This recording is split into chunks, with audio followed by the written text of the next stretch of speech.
La Côte d'Ivoire, avec ses multiples performances et différents premiers rangs occupés dans les spéculations agricoles mondiales, demeure une locomotive de développement économique en Afrique. Mais la célébration de ces champions nationaux est peu valorisée. Soucieux de la promotion des meilleurs bâtisseurs de notre économie, Grace Mondial Group, dirigé par un jeune promoteur, expert ingénieur en management de la communication, écrivain et manager Assi Nestor, a organisé le 29 décembre à Abidjan la 4e édition de la Nuit des étoiles des entreprises d'Afrique, NEA. Sous le thème Santé et alimentation des chefs d'entreprise, cette cérémonie de dîner-gala, placée sous la présidence de l'honorable Dr Aboua Nathalie, députée de San Pedro, a été ponctuée par la présentation du docteur enseignant-chercheur Amani Dofner sur l'horticulture et les plantes décoratives. La forêt ivoirienne diminue. Et depuis 1996, dans les travaux de mon maître, le professeur Akeassi Emma, elle avait déjà souligné qu'il y a des plantes qui ont un potentiel décoratif à travers ces travaux. Depuis 1996, elle a commencé à travailler jusqu'en 2015 dans sa thèse. Elle a présenté les plantes décoratives ivoiriennes. Donc il fallait voir de l'autre côté, au nord, est-ce que c'était identique. Parce que la forêt diminue, il ne faudrait pas que ces plantes-là meurent. Il faut aller les récupérer, les sauvegarder. Et nous sommes partis, nous avons rencontré 271 espèces décoratives. Et ces plantes-là sont vraiment belles à travers les feuilles, les fruits, la fleur, l'abondance de la fleur et même l'allure. Et ces espèces ont été présentées dans différentes localités aux tradis praticiens, aux herboristes et qui ont donné donc des usages. Et nous avons rencontré que ces espèces traitent 94 affections chez l'homme. Donc c'est la pharmacopée africaine, c'est la médecine ancestrale. Aujourd'hui, nous pouvons avoir un jardin qui comporte les plantes décoratives ivoiriennes, donc qui sont belles, aussi qui soignent. Dans nos enquêtes, nous avons rencontré que parmi ces plantes, il y a certaines qui apportent des ondes positives.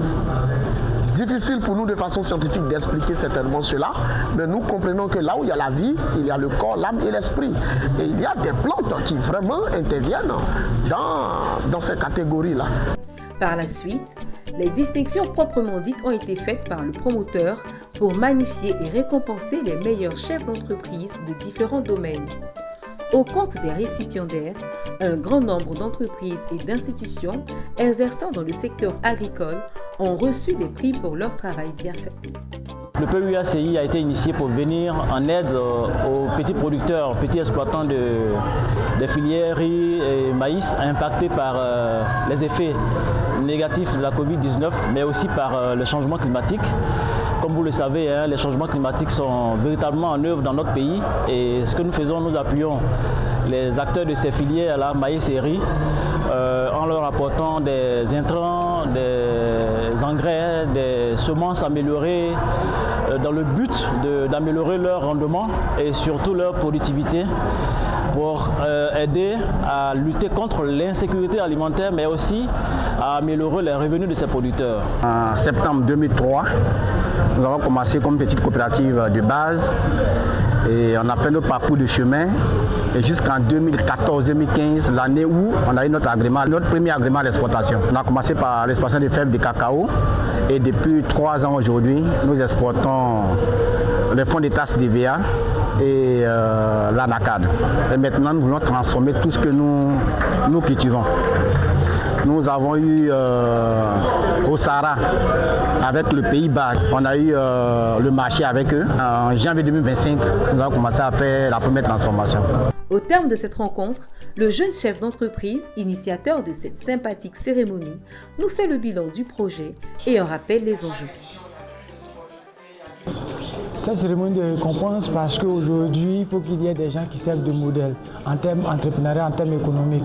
Et on a de fortes personnalités, des gens qui s'engagent dans ce sens-là, vu que beaucoup se plaignent que le marché est difficile, l'entrepreneuriat est difficile. Mais il y a quand même des gens qui arrivent à tirer leur épingle du jeu. Et c'est important de les mettre à la lumière pour que ceux-là servent de modèle pour la nouvelle génération. Et pour que aussi ceux qui peuvent les aider puissent leur venir en aide aussi à travers ce qu'ils font de bien et de sérieux. C'est dans une ambiance chaleureuse que s'est achevée la 4e édition de la Nuit des étoiles des entreprises d'Afrique, NEA.